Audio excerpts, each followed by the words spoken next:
চট্টগ্রামের যে একটি ঘটনা ঘটেছে, নৃশংস হত্যাকাণ্ডের ঘটনা।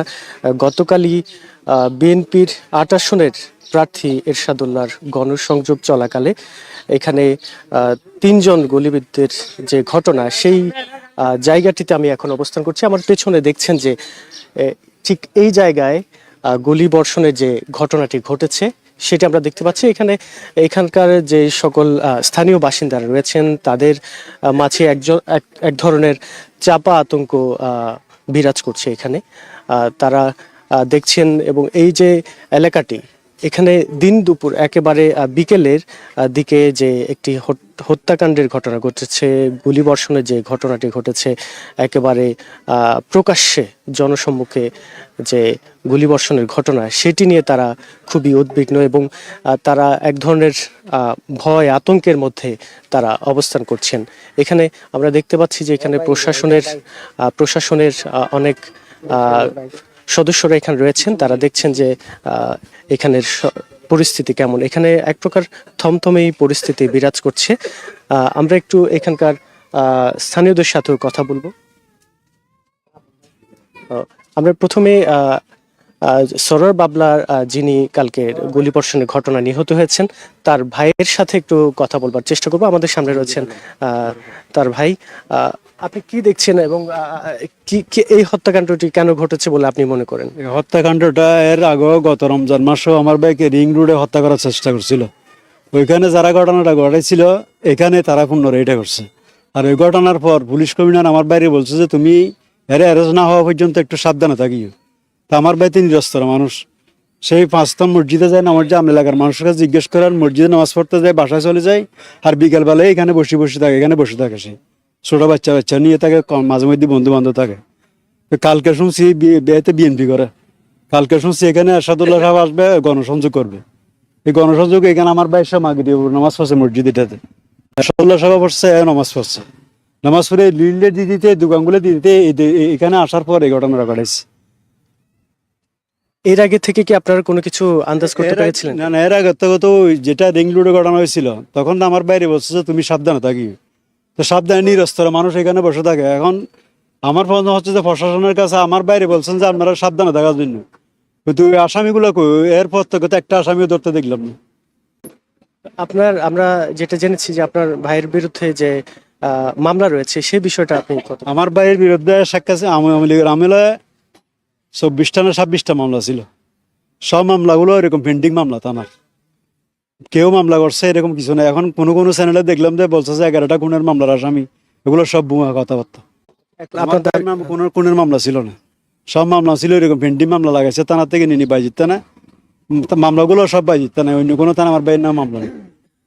জি জিয়ালে তো সে আমার ভাই 11 সালে গ্রেপ্তার হয়ে 17 সালে বেরিয়েছে। এরপর কাতার চলে গেছে, এখান থেকে আসার পর আবার ঢাকা এয়ারপোর্ট থেকে আবার পুনরায় গ্রেপ্তার দেখায়, আবার ঢুকেছে। মোট 30 বছর বয়সের মধ্যে 9 বছর জেলখানে চলে গেছে। শেষমেশ 9 বছর জেল থেকে বের হওয়ার পর আমার এখানে একটা আমিননগর বলে, এখানে মসজিদে বুরকি পাইতেছে পুকুরের মধ্যে। যখন শেখ হাসিনা পতন হলো, বদরের পুলিশ বৃষ্টিকে কারাগারা জ্বালাই দিছে, আমার ভাই ওইখানে বুরকি বাঁচতেছে, এখান থেকে তুলে নিয়ে তখন মিডিয়া সরাইছে যে আমার ভাই ওখানে লোক সাপ্লাই দিছে, অস্ত্র দিছে, পুলিশ বিট জ্বালা দিছে। সম্পূর্ণ শুরু থেকে শেষ পর্যন্ত মামলাগুলো এরকমই। এখন আপনার কি মনে হয় কারা এই হত্যাকাণ্ডটি ঘটেছে? আমার প্রশাসনের কাছে, প্রশাসন যখন আমার বাইরে সতর্ক দিছিল, সাবধান হতে ছিল, আমার সাথে এরা ভালো করে জানে, এটা এরা চিনেও, এরা ভালো জানে, আমার থেকে ভালো জানে। আমরা চাই, আমরা তো এখানে কি মামলা করবো না করবো চিন্তা করি, আমাদের ঘর বিড আছে 1.5 ঘন্টা, এইসব মামলা চালাতে গিয়ে আমার 1 ঘন্টা 1.5 ঘন্টা বিড এটা বিক্রি করে দিতে হবে। তো প্রশাসন যদি এখানে আন্তরিকভাবে হেল্প না করে তাহলে আমাদের অবস্থা কিভাবে আপনারাই দেখেন।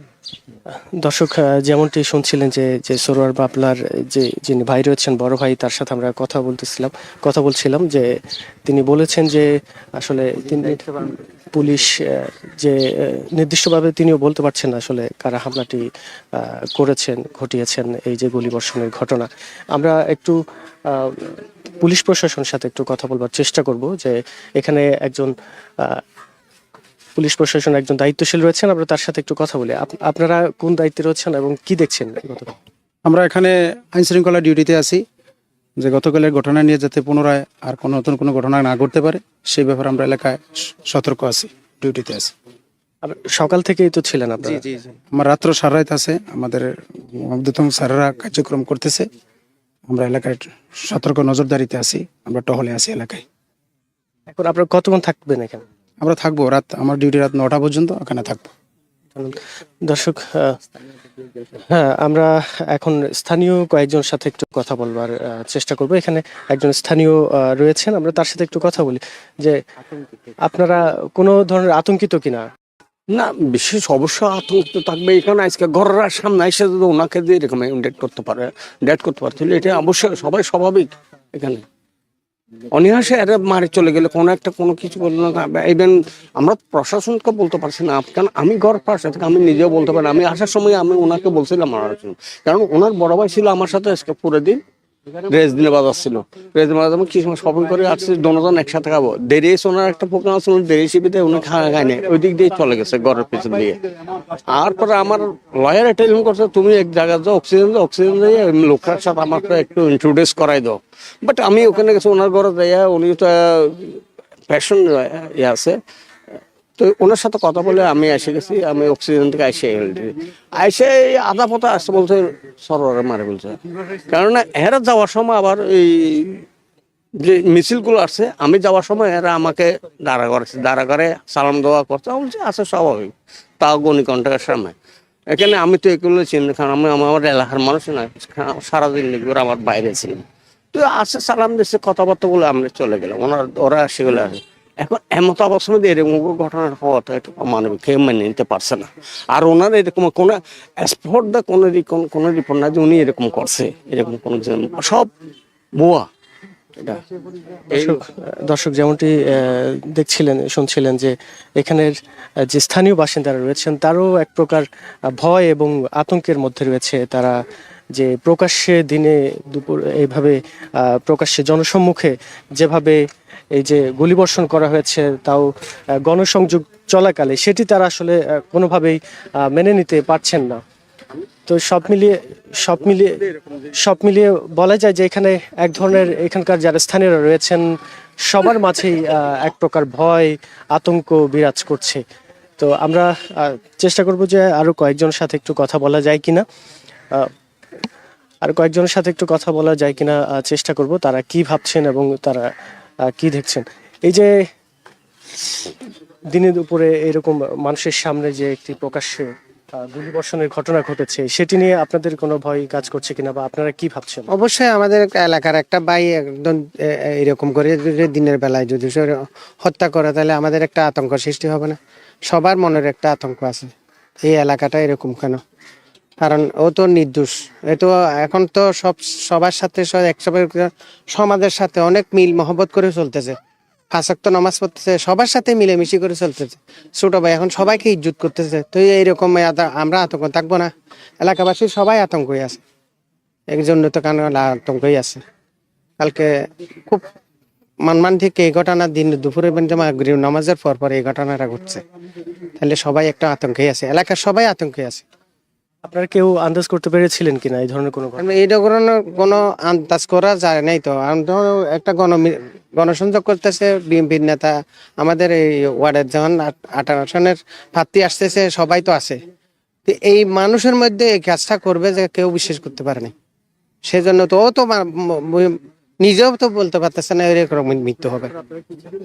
আমরা চাই একটা সুস্থ তদন্ত করে একটা বিচারের আওতায় আনতে হয়, আসামিগুলো ধরে একটা বিচারের আনতে ভালো হবে। ধন্যবাদ।